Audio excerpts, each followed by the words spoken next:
আসসালামু আলাইকুম। আশা করি আল্লাহর রহমতে আপনারা সবাই ভালো আছেন, আমিও ভালো আছি। গত ক্লাসে আমরা হোমের কাজ দেখেছি, আজকে আমরা দেখব ইনসার্টের কাজ। এখন আমরা ইনসার্টে ক্লিক করব। ইনসার্টে ক্লিক করার পর ইনসার্টকে আমরা বেশ কয়েকটি ভাগে বিভক্ত করতে পারি, যেমন pages, table, illustration, links, header, footer, text and symbol. এখন আমরা পেজেস এর মধ্যে দেখি, প্রথম হচ্ছে কভার পেজ। তো আমাদের কভার পেজের কাজ হচ্ছে আমাদের যে কোনো বই, খাতা বা অন্যান্য সবকিছু প্রথমে যে পেজটা দেখি এটা আমাদের কভার পেজ। তো কভার পেজের জন্য আমাদের এইখানে কভার পেজে ক্লিক করতে হবে। কভার পেজে ক্লিক করার পর এখানে কিছু ডেমো তাতে কভার পেজ দেওয়া আছে। তো এখান থেকে আমরা একটা কভার পেজ সিলেক্ট করব। চাইলে আমরা পরবর্তীতে নিজেও কভার পেজ তৈরি করতে পারবো। আমরা এই কভার পেজটা নিব। এই কভার পেজটা ক্লিক করার পর এখানে বলছে কোম্পানি নেম। তো আমরা এখানে কোম্পানি নেম লিখবো আমাদের মতো। আমরা লিখবো আমাদের লেখা শেষ হয়ে গেল। দেন এখানে লেখা আছে মাইক্রোসফট। এখানে আমরা যা ইচ্ছা তাই দিতে পারি। এখানে 2023 অটোমেটিক লেখা আছে। এখানে আমরা কোম্পানি অ্যাড্রেস দিতে পারি, আমাদের এখানে যে কোনো অ্যাড্রেস। আমরা অ্যাড্রেস দিলাম না। দেন এখানে আমাদের কিছু আগে থেকে লেখা ছিল। এখন হচ্ছে আমাদের এই আগে থেকে লেখার পর এখানে আরো কিছু জায়গা আছে। এই অংশটুকু আমরা চাইলে টাইপ করতে পারি। এখন আমার মনে হচ্ছে যে এখানে আমি না লিখে আমি নিচে নতুন আরেকটা পেজে লিখবো। এখানে আমাদের পেজ এখন আছে কয়টা? 2 অফ 2, মানে দুইটা পেজ আছে। এখন আমরা আরেকটা পেজ নেব, নতুন পেজে লিখবো। তখন আমরা কি করব? ব্ল্যাঙ্ক পেজে ক্লিক করব। ব্ল্যাঙ্ক পেজে ক্লিক করলে এখানে আমরা আবার লেখার অপশন পাবো। এখানে আমরা এখন লিখতে পারবো।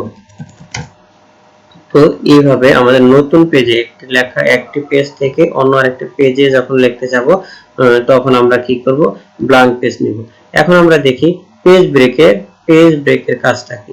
তো পেজ ব্রেকের কাজের জন্য এখন এমন হইতে পারে যে আপনি লিখে ফেলছেন, ফুল পেজ লিখে ফেলছেন, এখন লেখার পর এখন বলতেছেন যে না, আমার এই লেখাটাকে আমি দুই ভাগে বিভক্ত করব, দুইটা পেজে থাকবে, একটা পেজের মধ্যে না। তখন আমি কি করব? আমি চাচ্ছি এই অংশটুকু একটা পেজের মধ্যে থাকবে আর এই অংশটুকু আরেকটা পেজের মধ্যে থাকবে। তো এখন এটার জন্য আমি কি করব? প্রতিদিনের সামনে একটি ক্লিক করব। ক্লিক করার পর আমরা পেজ ব্রেকে ক্লিক করব। এটাতে ক্লিক করলে দেখেন এখন দুইটা ভাগে বিভক্ত হয়ে গেছে। তাহলে আমাদের পেজ ব্রেকের কাজ হচ্ছে কোনো লেখাকে আমরা যদি লিখে ফেলি, লেখার পর এখন এটা দুইটা পেজের মধ্যে প্রয়োজন, তখন আমরা কি করব? পেজ ব্রেক ব্যবহার করব। দেন আমরা এখন যাব টেবিলস এর কাজ হচ্ছে, এখন টেবিলস এর কাজ আমাদের সচরাচর ব্যবহার হয়। তো এখন টেবিলে ক্লিক করব। টেবিলে ক্লিক করার পর এখানে আমরা দেখতেছি এখানে কিছু টেবিল দেওয়া আছে, রো কলাম। এখানে যদি আমি মাউস পয়েন্টার হোভার করি দেখি যে আমাদের টেবিলের রো কলাম কম বেশি হচ্ছে। এখানে আমাদের টেবিলের কলাম দেওয়া আছে 10টা, নিচের দিকে যদি নেই আমাদের টেবিলের রো দেওয়া আছে 8টা।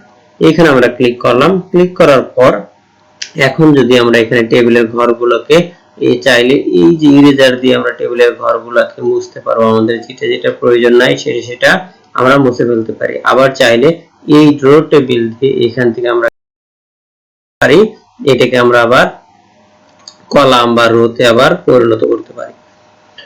এখন এটা হচ্ছে আমাদের টেবিলের কাজ। টেবিলের মধ্যে এখন কোনো সময় আমরা যদি চাই যে এখানে কোনো জায়গায় ক্লিক করলাম, ক্লিক করে আমরা এখন এখানে লিখতেছি বা অন্য কোনো জায়গায় গেলাম, যাওয়ার পর এখন আমার প্রয়োজন হয়েছে যে এই অংশটুকু এইখানে আমি আরেকটা ঘর বানাবো অথবা এই ঘরটাকে আমি মুছে ফেলবো। তাহলে মুছে ফেলার জন্য কি করব? আমরা এইটাতে ডাবল ক্লিক করব। ডাবল ক্লিক করলে এখন এখানে দেখবো ইরেজারে ক্লিক করব। ইরেজারে ক্লিক করার পর এখানে ক্লিক করব, তাহলে আমাদের চলে যাবে। এখন আমরা যদি এক্স্যাক্টলি জানি যে আমাদের রো কলাম আরো বেশি লাগবে, এখানে ছিল আমাদের রো কলাম কয়টা?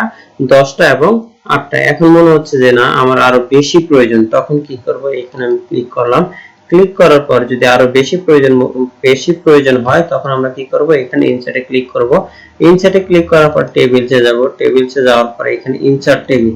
এখন ইনসার্ট টেবিলে গেলে এখানে আমাদের দেওয়া আছে নাম্বার অফ কলাম। এখন আমি চাচ্ছি আমার কলাম সংখ্যা হবে 15টা, তো এখানে দেব 15টা এবং রো সংখ্যা হবে আমার 10টা। তো এখানে দেওয়ার পর আমরা যদি এটাতে ক্লিক করি তাহলে আমাদের রো কলাম 15/10 এ তৈরি হয়ে যাবে। তো এইভাবে আমরা টেবিল তৈরি করতে পারি। এখন এমনও তো হইতে পারে যে আমি লিখতেছি, লেখার পরে এখানে আমার 16টা কলাম লাগবে, তখন আমি কি করব? এখানে মাউস পয়েন্টারটা রেখে বা এখানে যেখানে আমাদের কলাম বা রো প্রয়োজন হবে, সেইখানে রেখে আমার এখানে একটা কলাম প্রয়োজন হবে, সেটা আমি নেব কোথায়, ডান সাইডে। তো এখানে ক্লিক করার পর ইনসার্টে যাব, ইনসার্ট থেকে এখানে দেখেন কলাম দেখাচ্ছে, কলাম লেফট, কলাম রাইট। আমি কলাম রাইটে ক্লিক করব, এখানে আমার আরেকটা কলাম তৈরি হয়ে গেছে। এখন এইখানে আমার কলাম তৈরি করলাম। তো আমাদের রো কলাম বলতেছে কোনটাকে, আমরা উপর থেকে নিচের দিকে এগুলাকে এক একটা আমি কি বলতেছি, কলাম। আর ডান থেকে বামে অথবা বাম থেকে ডানে এইগুলাকে আমি বলতেছি রো। তো এখানে আমাদের আছে 10টা রো, আমি এখন আরেকটা রো বানাইতে চাই, তখন আমি কি করব, এইখান থেকে আমাদের কিবোর্ডের ট্যাব প্রেস করলে আমাদের রো তৈরি হয়ে যাবে।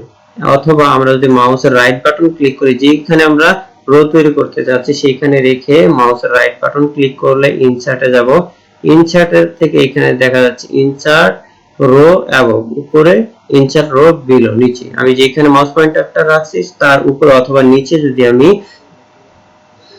রো অথবা কলাম তৈরি করতে চাই, এখানে তখন আমি চাচ্ছি উপরে, এখানে ক্লিক করলে আমাদের একটা কি হয়ে যাবে, একটা রো তৈরি হয়ে যাবে। এইভাবে আমরা রো অথবা কলাম তৈরি করতে পারবো।